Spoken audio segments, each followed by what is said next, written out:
Blessed be the teacher who spends hours on their lessons, who thinks of their students, a beautiful part of their blessings.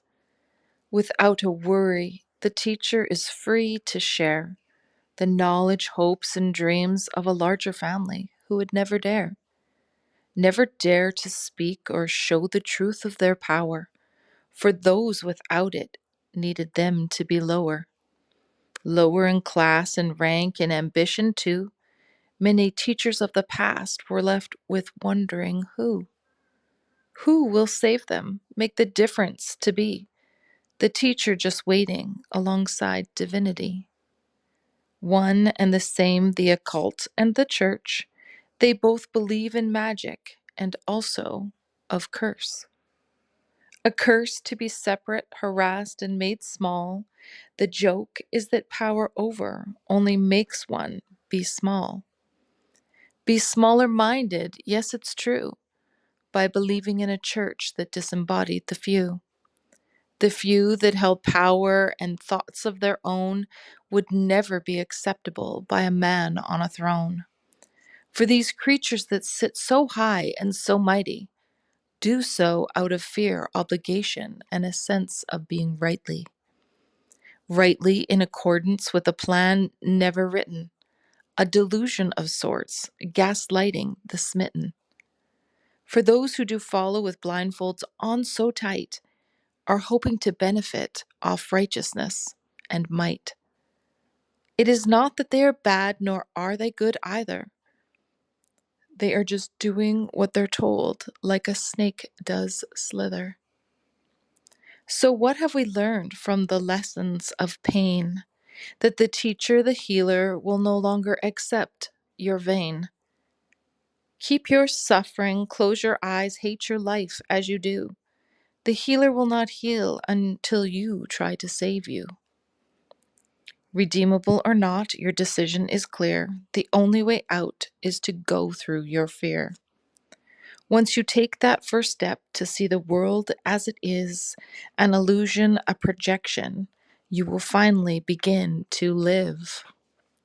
You see, the teacher, the healer, the shaman, and the witch too are all the same person, and they live within you.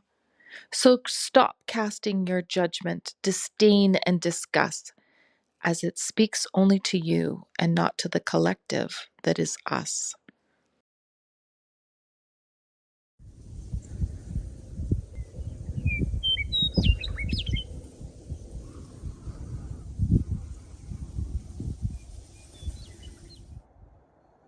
Hi, and welcome back. It is May 12th, 2025, and the dogs and I have popped out to have some well-needed fresh air and grounding. You can hear the birds in the distance, and the energy that I feel is one of clarity. Fully and completely stepping into who we are and what we want to take with us. Acknowledging things that have kept us stuck and anchored, whether it's thoughts, people, situations, beliefs, whatever it is. It's literally all the hard work we've done up until this point. It's like we've popped through the other side. And it feels good. There's a full moon tonight, and it completely makes sense. So all of the things that we have put to bed and put to rest have been settling down, and now we have a resurgence of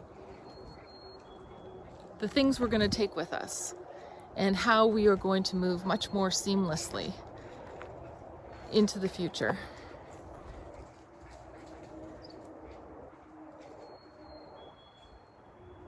I'm distracted right now. You can hear the birds. They sound amazing, but something is in front of me that I'm going to turn the camera and show you just to see what this actually is. Okay. You've got to be joking me. You have got to be joking me. This is a Bible. This is a Bible. And it's taped up. And it's turned. The page that it's on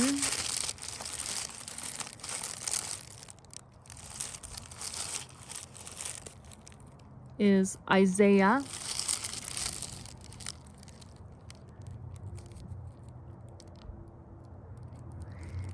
Isaiah 61, page 530. They will go up with acceptance on my altar, and I shall glorify my glorious house. Who are these who fly like a cloud and like the doves to their lattices? Surely the coastlands will wait for me, and the ships of Tarshish will come first, to bring your sons from afar, their silver and their gold with them, for the name of the Lord your God, and for the Holy One of Israel, because he has glorified you. That's craziness. This is, someone is purposefully doing all of these things, because this is the area where you find all of the animal bones. And there is a highway area. There's an area where the highway cleanup crew of the animals who have been killed on the highway are placed. And so to me, I believe that someone isn't harming these animals, that they are just taking the bones and moving them about. I do find this interesting because it's on the same road, that this little path that I found the, I know you guys, do you see? I found the 1 month sobriety chip. That was interesting. Anyway, I'm not familiar with this chapter, but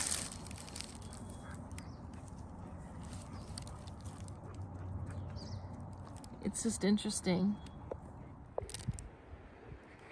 Whereas you have been forsaken and hated, with no one passing through, I will make you an everlasting pride, a joy from generation to generation. You will also suck the milk of nations and suck the breast of kings, and you will know that I, the Lord, am your Savior and your Redeemer, the mighty one of Jacob. Instead of bronze, I will bring gold, and instead of iron, I will bring silver, and instead of wood, bronze, and instead of stone, iron. And I will make peace with your administrators and righteousness of your overseers. Violence will not be heard again in your land, no devastation or destruction within your borders, but you will call your walls salvation and your gates praise. No longer will you have the sun for light by day, nor the brightness of the moon give you the light, but you will have the Lord for everlasting light, and your God for glory. Your sun will no longer set, nor will the moon wane, for you will have the Lord as, or for, an everlasting light. And the days of your mourning will be over. Then all your people will be righteous. They will possess the land forever. The branch of my planting, the work of my hands, that I may be glorified. The smallest one will become a clan, and the least one a mighty nation. I, the Lord, will hasten it in its time.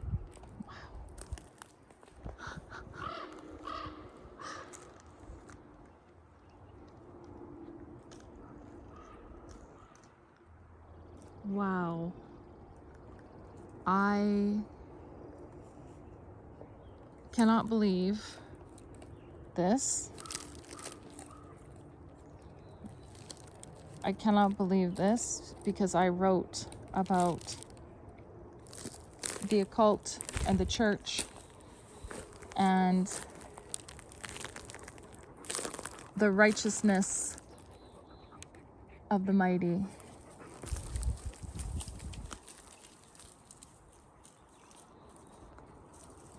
And I will have attached that to this video. This is crazy, amazing. Okay, well, I will obviously be reading the rest of this later.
Put it back. Wow.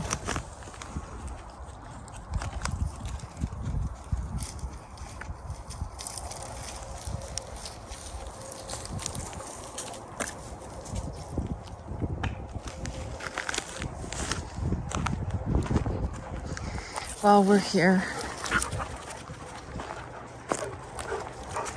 I'll take you up to see if the coin is still there.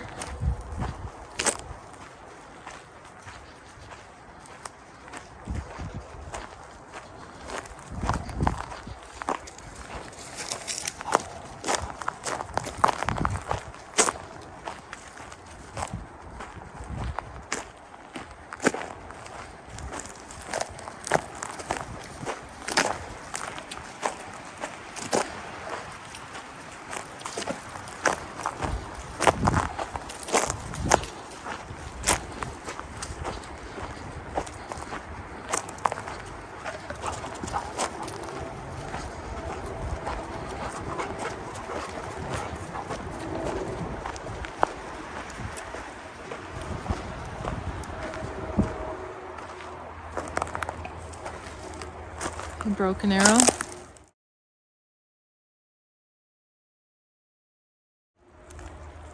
feel like I'm in some kind of clue game.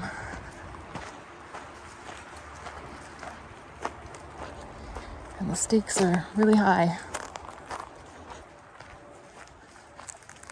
I think it's up here somewhere.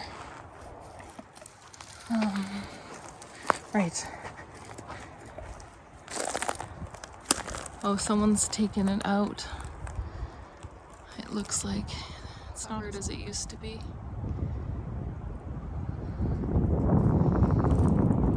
And it's cleaner. I'll have to show my original photo and see if it has been taken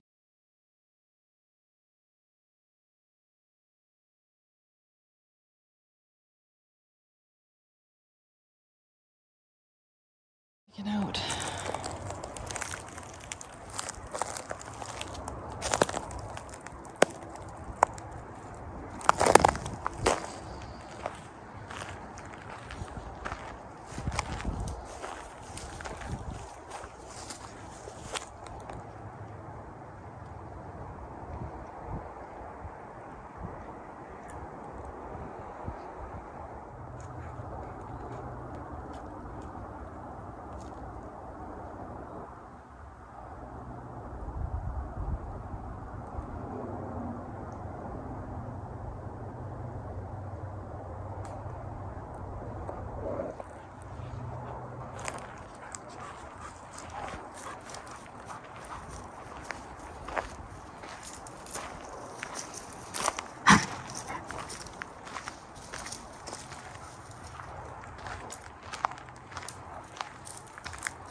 What is that smell? It's a really... When I walked through here the first time, there wasn't.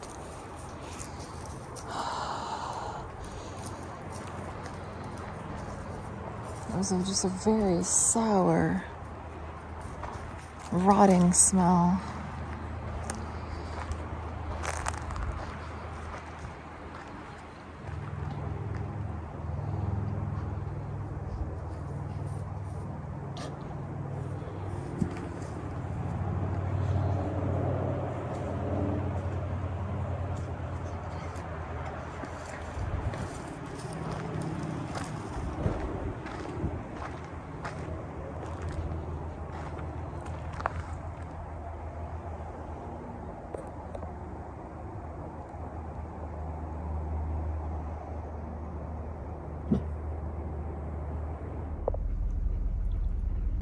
Okay, so that smell, it came from someone who, I won't mention their name, rolling in who knows what, and who now reeks. The other thing that I was just thinking about, because I often think about how rigid organized religion is and how you have to do things in a certain way in order to have access to be spiritual, to love God, to be redeemable, to be saved. I don't believe that. And one of the things that I keep revisiting, when I had made that first video about gatekeeping God, that was my idea of all of these other identities, witches, shamans, any kind of spirit keeper, any practice that does not use the same language is somehow not righteous. I don't believe that for one second. And that God as an energy, the life force, a frequency, our consciousness, doesn't have to be, I mean, it's not nameable. You can't claim it, you can't own it. It is who we innately are. It's in every one of us. And so for all those outliers, the people who have been pushed to the side, the fray, welcome back. There is no separation. We are all one. So on that note, thanks so much for watching. Please like and subscribe for more content as I continue to unravel this spiritual mystery and explore what it means to be a conscious being in this ever-changing universe. Okay. Stay safe and stay connected, and until next time, don't roll in anything. Okay, bye-bye.